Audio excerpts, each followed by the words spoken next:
The Arizona sun had barely climbed above the jagged red cliffs when Abigail Carter stepped onto the porch of her father's ranch house overlooking the Silver Creek mine. At 24, she had grown accustomed to mornings filled with the sound of pickaxes striking stone, wagon wheels rumbling over dusty trails, and the distant laughter of miners beginning another day's work. The silver mine had been her home for as long as she could remember, and despite the harshness of frontier life, she loved it. Her father, Jonathan Carter, believed a person's worth was measured by honesty rather than wealth. While many mine owners underpaid laborers and ignored dangerous working conditions, Jonathan insisted every man receive fair wages and proper equipment. Because of that, the miners respected him. Some even called him the finest employer in the Arizona Territory. "Morning, Abby," Jonathan called as he stepped out carrying 2 steaming mugs of coffee. She smiled. "You were up before sunrise again." He chuckled. "Silver doesn't wait for sleepy folks." She accepted the mug and leaned against the porch railing. Together they watched workers gather below. "You've been distracted lately," Abigail said. Jonathan's smile faded. "There are matters I should have settled years ago." "What matters?" He hesitated before answering. "If anything ever happens to me, promise you'll go through every ledger in my office. Every one." Abigail frowned. "Why would you say something like that?" "Just promise." "I promise." He rested a gentle hand on her shoulder. "You've always been stronger than you know." Those words lingered in her mind long after he walked toward the mine. She never imagined they would be the last conversation they would ever have. 3 days later, Jonathan Carter was dead. The town doctor declared it a heart attack. The funeral took place beneath a clear blue sky, attended by nearly everyone from Prescott. Miners removed their hats. Women dabbed tears from their cheeks. Even strangers spoke of Jonathan's kindness. Standing nearest the grave was Richard Blackwell. Tall, impeccably dressed, and wearing the expression of a grieving friend, Richard accepted condolences with practiced sorrow. Few people knew he had been Jonathan's business partner for nearly 15 years. To Abigail, his sympathy felt genuine. "I'll help however I can," Richard told her softly after the service. "My father trusted you." "He did. I don't know anything about managing the mine. You won't have to face it alone." His reassuring smile calmed her fears. She had no idea she was looking into the eyes of the man responsible for her father's death. The days following the funeral blurred together. Lawyers visited. Contracts required signatures. Miners asked questions. Suppliers demanded payments. Every evening, Abigail returned to her father's office, hoping she would somehow hear his familiar voice. Instead, she found silence. Late one night she remembered the promise she had made. She lit an oil lamp and opened the first ledger. Hours passed. Everything appeared ordinary. Production totals, payroll, equipment expenses.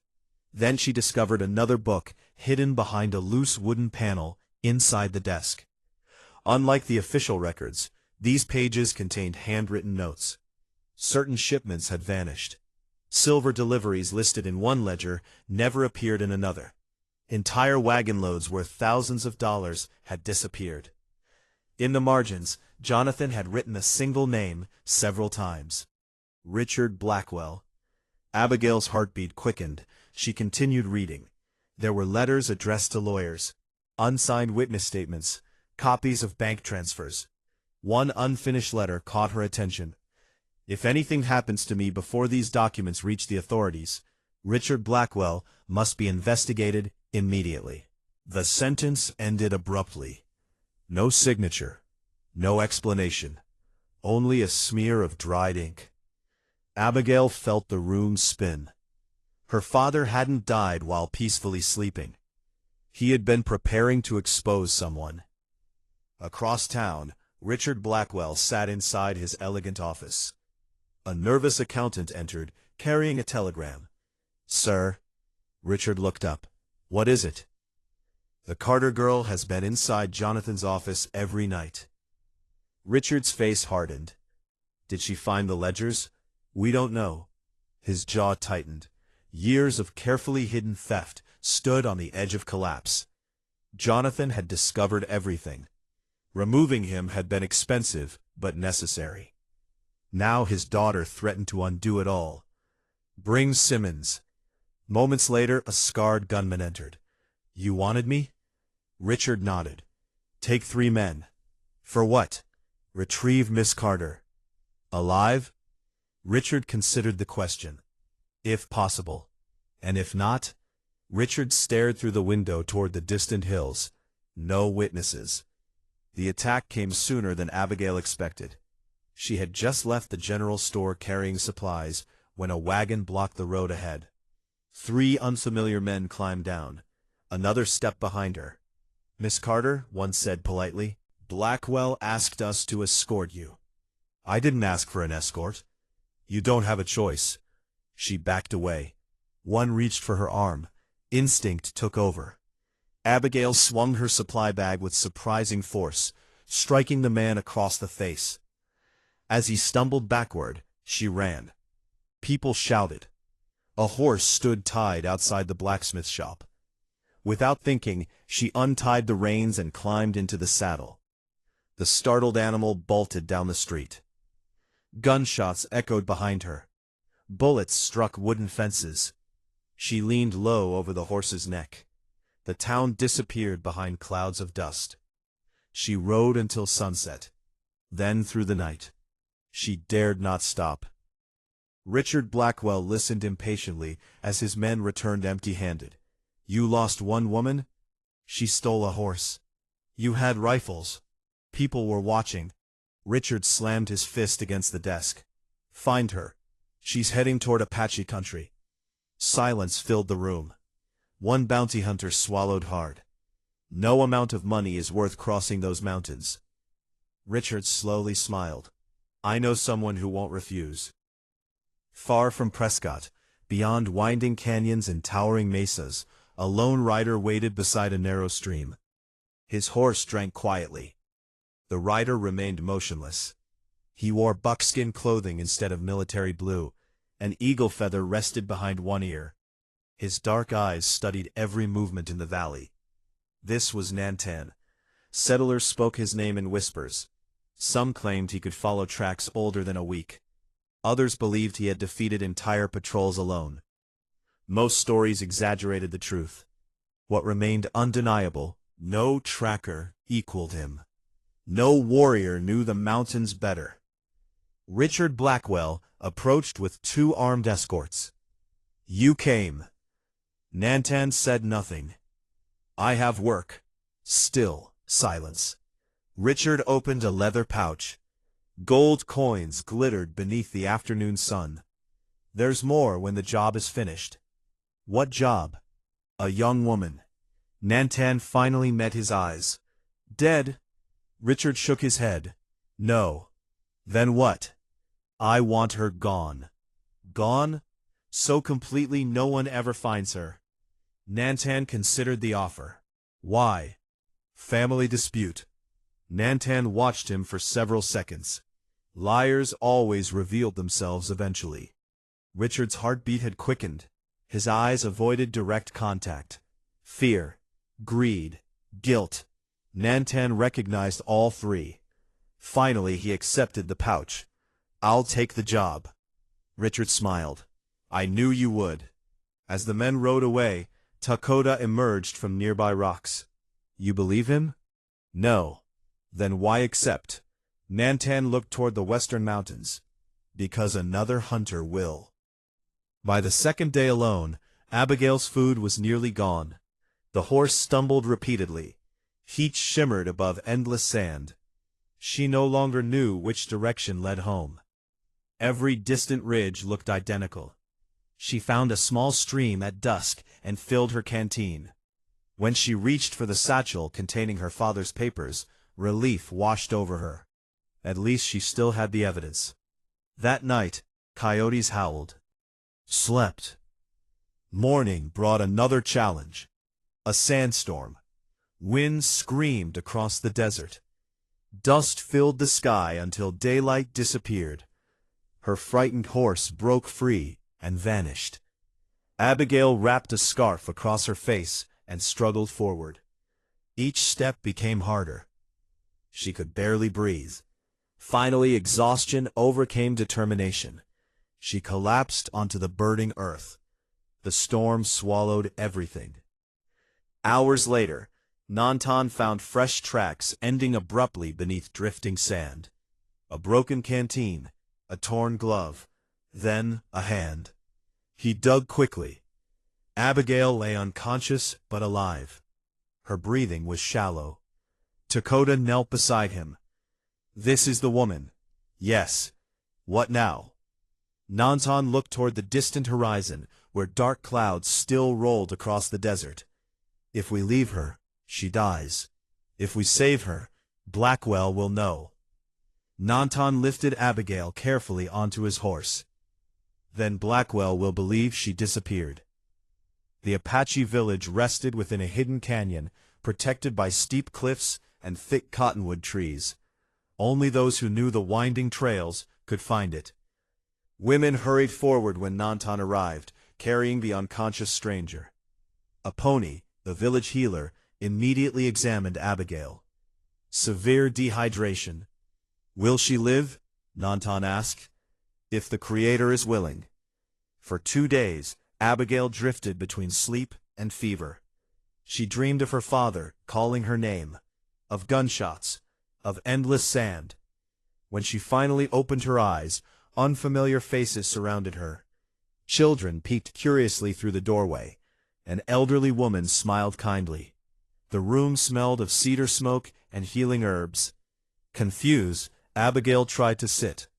Pain shot through her body. The children ran outside, shouting. Moments later, footsteps approached.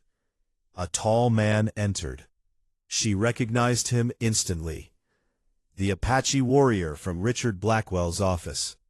Fear seized her heart. She searched desperately for an escape. "There isn't one," he said calmly. "What are you going to do to me?" He placed a wooden cup filled with cool water beside her.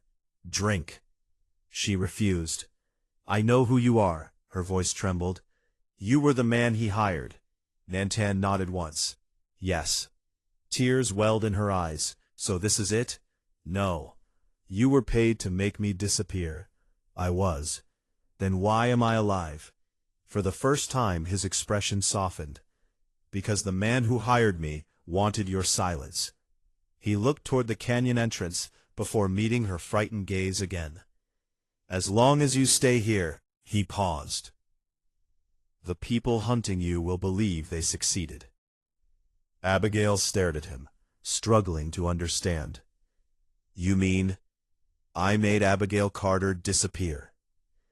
Outside, the evening wind whispered through the cottonwood trees, while shadows stretched across the hidden canyon. For the first time since her father's death, Abigail realized she was beyond the reach of Richard Blackwell's hired killers. Yet she was entirely surrounded by strangers. The warrior hired to erase her from the world had become the only man standing between her and certain death. She still didn't know whether she could trust him. But deep inside, a small spark of hope flickered, where only fear had lived before. The morning sun filtered through the cottonwood trees, scattering ribbons of golden light across the Apache camp.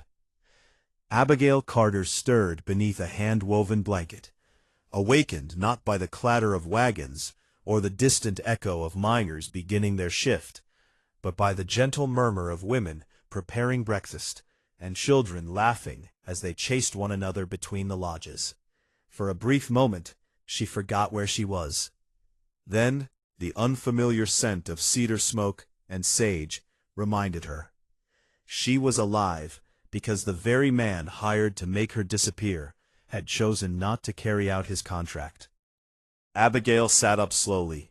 Her strength had returned little by little over the past 3 days, though the desert had left her weak. Outside the lodge, she noticed women grinding corn with stone mortars, while older men repaired saddles and bows. Young boys practiced with wooden spears, beneath the watchful eyes of experienced warriors.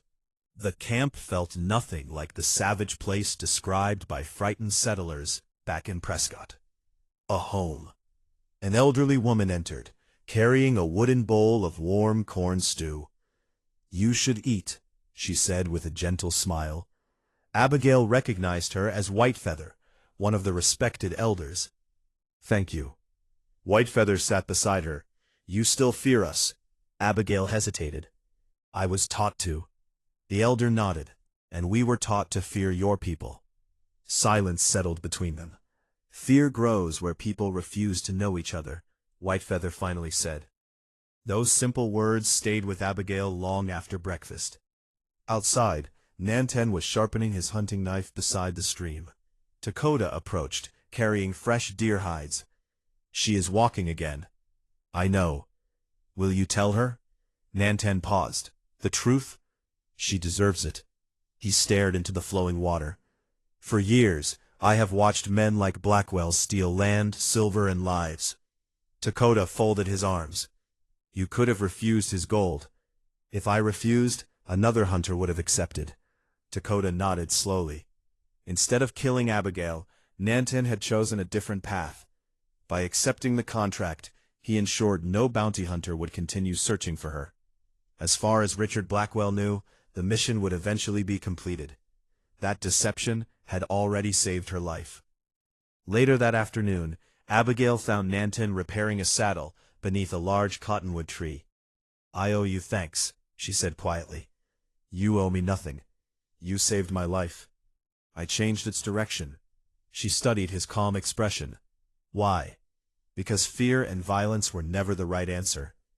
He kept working without looking up. "Looking up. When Blackwell hired me, I knew he was lying." "You knew?" "Men who seek justice speak differently than men who seek silence." Abigail slowly sat on a nearby log. "My father discovered something before he died." "I know." She looked up sharply. "How?" "You carried his satchel." He pointed toward a small wooden chest inside his lodge. "I have not opened it." "You didn't?" "It belongs to you." For the first time since arriving, Abigail felt tears gathering in her eyes. "My father trusted almost no one near the end." Nantan looked toward the distant mountains. "My father trusted the wrong people once." His voice carried a sadness she had never heard before. That evening they walked together beyond the camp. The desert glowed orange beneath the setting sun. Abigail finally gathered the courage to ask, "What happened to your family?" Nantan remained silent for several moments. "My wife." He stopped walking. "My daughter." His voice barely rose above a whisper. "They died because miners wanted more land." Abigail's heart tightened. "A company hired gunmen. They burned our winter camp." He knelt beside a smooth stone and brushed dust from its surface. "I found them here." Abigail felt her throat tighten. "I'm sorry. I believed every settler was my enemy after that." He stood. "Then I met your father." Abigail blinked. "You knew him?" Nantan nodded. "Years ago." Jonathan Carter had secretly traded food, medicine, and blankets with nearby Apache families during harsh winters. He never spoke publicly about it, because many townspeople despised anyone who treated the Apache with respect. "He once told me," Nantan said, "a man doesn't become my enemy because he was born somewhere different."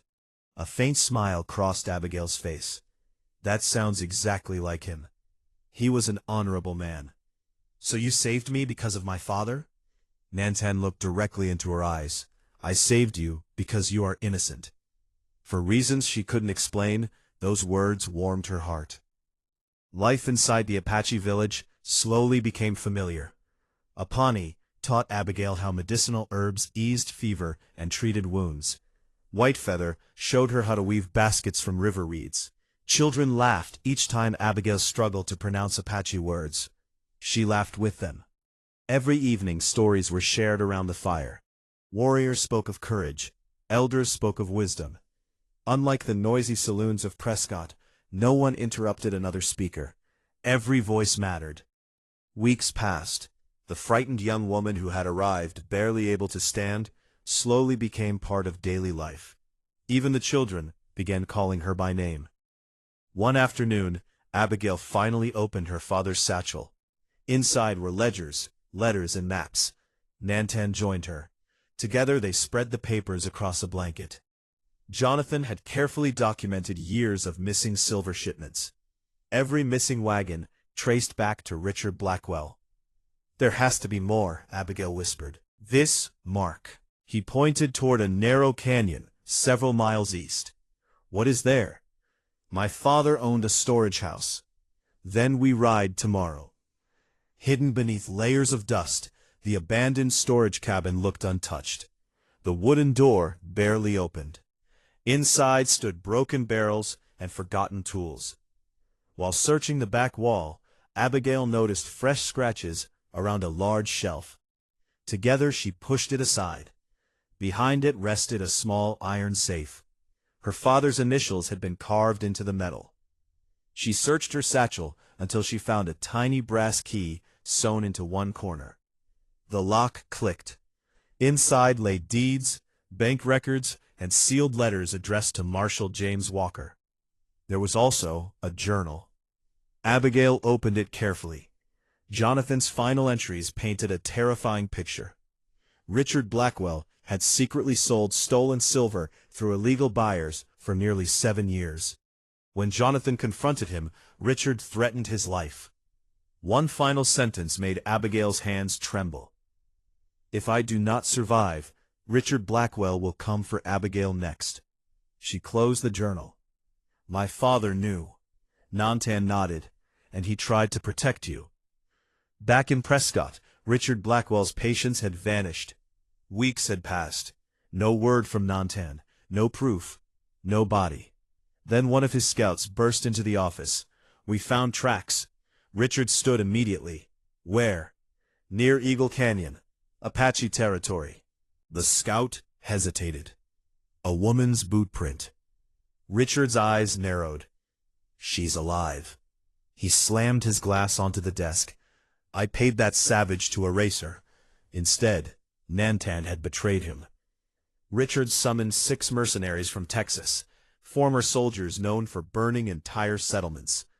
"I don't care how many Apaches stand in your way." One of the men grinned. "We leave no survivors." Back in the village, Abigail sensed something changing.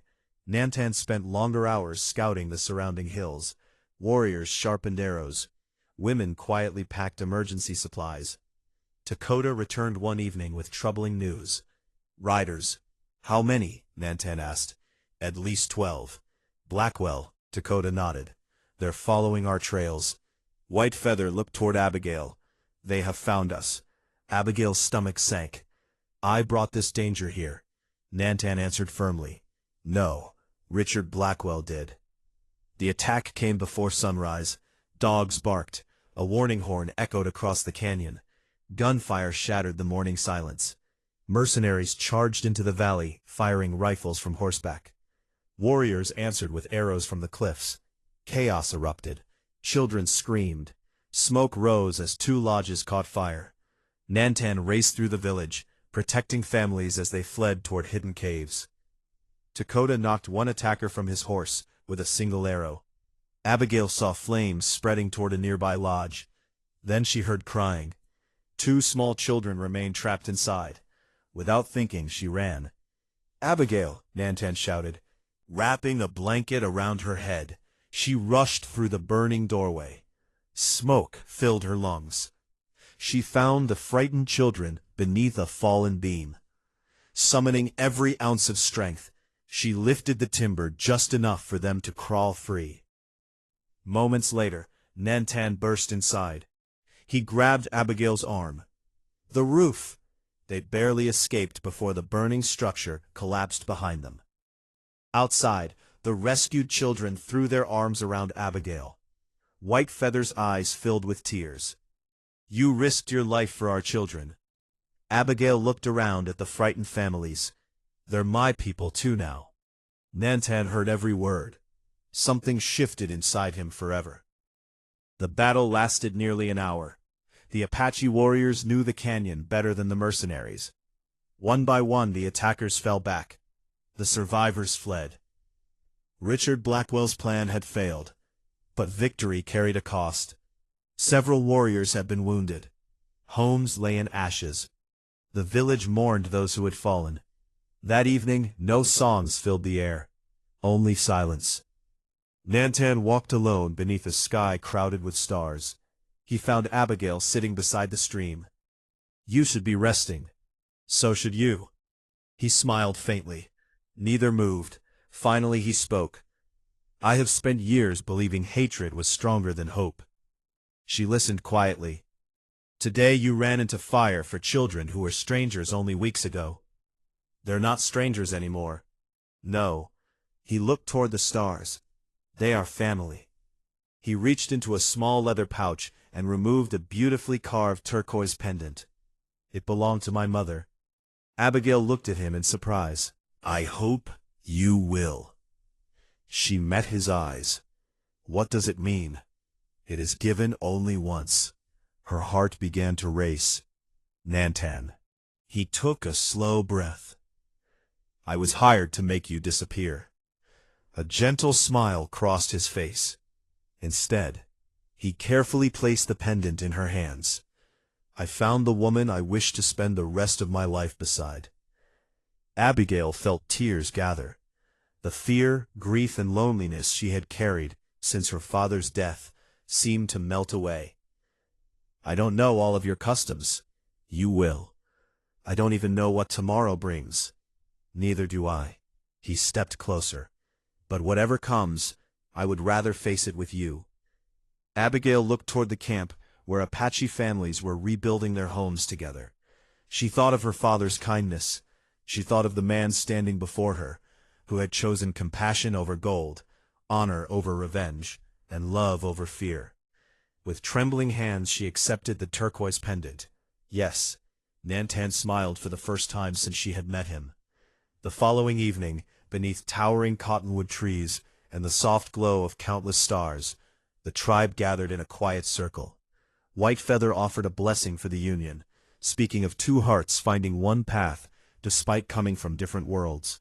Elders prayed for wisdom, courage, and peace.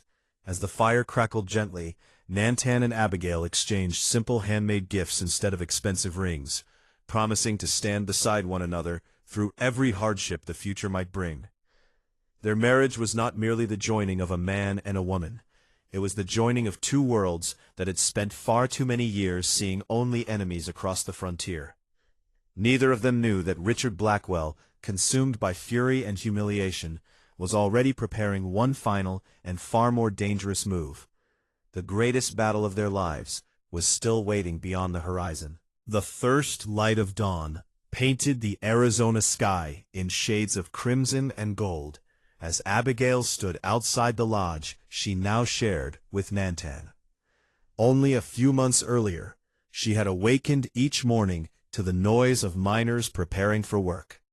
Now, she listened to birds singing among the cottonwood trees and the gentle sound of the nearby stream. The Apache village was still recovering from Richard Blackwell's attack. Burned lodges had been rebuilt, wounded warriors were slowly healing, and families had returned to their daily routines. Although peace had returned to the canyon, everyone knew it was only temporary. Richard Blackwell had failed once. He would not accept failure twice. Abigail rested her hand on the turquoise pendant hanging around her neck. It had become more than a wedding gift. It reminded her that she was no longer alone. The lonely woman who had fled into the desert had become the wife of a man whose courage was matched only by his compassion. Behind her, Nantan stepped quietly from the lodge. "You woke before sunrise," he said. She smiled. "I couldn't sleep." "You are thinking about your father," Nantan observed. She nodded. "I keep wondering what he would think if he could see me now." Nantan looked across the valley, where children were already helping gather firewood. "I believe he would be proud," he said. Abigail leaned against him. "I hope so." Later that morning, Marshal James Walker arrived at the hidden canyon with a white cloth tied to his saddle horn. Dakota met him first, bow drawn. "I came alone," the marshal called. "I seek Abigail Carter." Nantan appeared moments later. "You found us." James nodded. It wasn't easy. He removed his hat before speaking. "When Jonathan Carter died, something never felt right." Abigail hurried forward. "Marshal Walker." Relief crossed the older man's face. "Miss Carter, I thought you were dead." "So did Richard Blackwell." James glanced around the village. "You've chosen good friends." Nantan remained silent. The marshal reached into his saddlebag and removed several folded papers.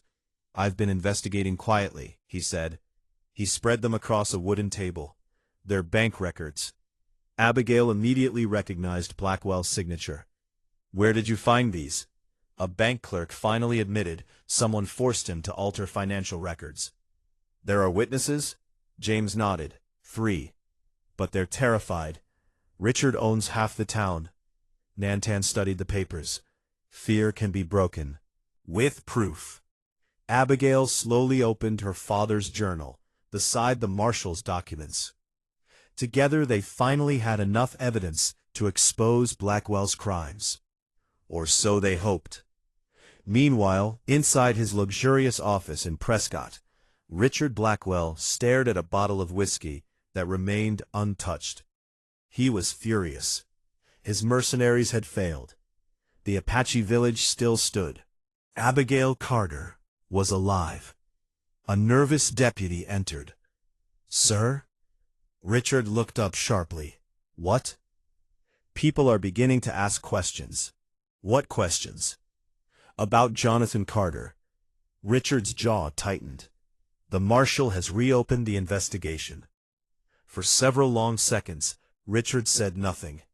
Then an idea formed. "If the law begins looking at me," he smiled coldly, "I'll give them someone else." Within 2 days, wanted posters appeared throughout Prescott. "Wanted, Nantan, for the kidnapping of Abigail Carter. Reward, $5,000. The townspeople believed the lie. Most had never seen Abigail since Jonathan's funeral. To them, the story sounded believable. An Apache warrior had kidnapped a wealthy mine owner's daughter. No one questioned it. Richard even bribed the local newspaper to print the accusation. By sunset, bounty hunters from 3 neighboring counties were riding toward Apache country. When a traveling trader secretly delivered one of the posters to the village, Abigail's face turned pale. "They've made you an outlaw." Nantan barely glanced at the paper before tossing it into the fire. "I have been called worse. But now every hunter in Arizona will be searching for you." Dakota folded his arms. They already were. White Feather stepped forward. "Running forever is not living." Abigail looked toward Nantan. "We can't hide anymore." He met her eyes. "I know." For the first time since arriving at the village, Abigail realized they had reached the point where survival alone was no longer enough. If Richard Blackwell remained free, no one would ever be safe. That evening the tribal council gathered around a large fire. Warriors, elders, and healers sat together. White Feather spoke first. "The settlers believe lies because they have never heard truth." Another elder nodded. "Truth must be seen." James Walker unfolded a map. "There will be a town council meeting in Prescott 3 days from now. The entire county will attend." Abigail looked at the map. "I appear alive. Blackwell's story falls apart." James nodded. "But he'll try to kill you before you speak." Nantan answered calmly. "Then he will have to come through me." Dakota smiled.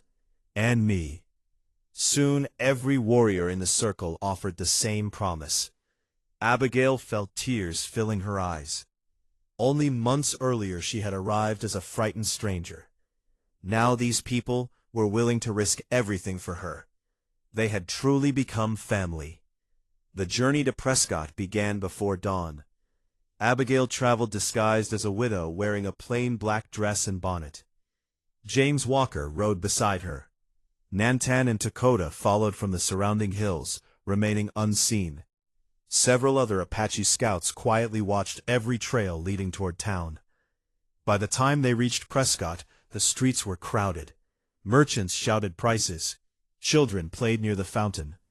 No one recognized Abigail. Richard Blackwell stood proudly outside the courthouse, greeting businessmen and politicians. His confidence never wavered. He caught sight of a familiar face beneath the widow's bonnet. His smile vanished. Impossible. She was alive. Inside the crowded meeting hall, townspeople argued over taxes, mining permits, and water rights.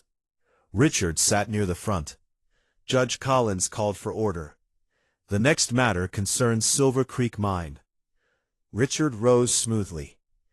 As everyone knows, poor Abigail Carter was kidnapped months ago by an Apache outlaw. Several people nodded. The mine therefore requires temporary management. He smiled modestly. I have agreed to oversee operations. Applause echoed. Then the courthouse doors opened. Every head turned. A woman slowly walked inside. She removed her bonnet. Gasps filled the room. Richard Blackwell's face turned white. Abigail Carter stood alive before the entire town. I believe, she said calmly, my business partner has forgotten one important detail. Complete silence followed. I was never kidnapped. Richard jumped to his feet. She's lying. Abigail held up her father's journal. My father knew you were stealing from the mine. She placed the ledgers onto the judge's table. These are his records. James Walker stepped forward. I've verified every transaction. Walter Pierce, the newspaper editor, entered carrying additional documents. I also have sworn statements from 3 witnesses. Richard's confidence began to crumble. The courtroom erupted into chaos. People demanded answers. Workers recognized their own signatures on payroll records. Bank documents exposed years of stolen silver. One miner shouted, my brother died because Blackwell refused to repair the tunnels. Another yelled, he stole from all of us. Us. Richard realized the crowd was turning against him. His hand slowly drifted toward the revolver beneath his coat. Nantan saw the movement from the courthouse doorway. He stepped inside. Several townspeople froze. The feared Apache warrior had entered. Richard suddenly pulled his gun. If I fall, he aimed directly at Abigail. She dies with me. Before anyone could react, Nantan lunged forward. The gun fired. The bullet struck a wooden pillar. Nantan tackled Richard across the courtroom floor. The revolver slid beneath a bench. Richard reached for a knife. The 2 men struggled. Richard slashed wildly. Nantan blocked each attack with calm precision. Finally, he twisted the knife from Richard's hand and pinned him firmly to the ground. The room fell silent. Richard glared upward. Kill me. Nantan looked into his eyes. No. You deserve revenge. I deserve peace. He slowly stood and stepped away. Justice belongs to the law. Marshal Walker immediately placed iron handcuffs around Richard's wrists. For the first time in years, Richard Blackwell looked frightened. Several weeks later, the trial ended. Witness after witness testified against Richard. Bank clerks confessed. Former employees admitted accepting bribes.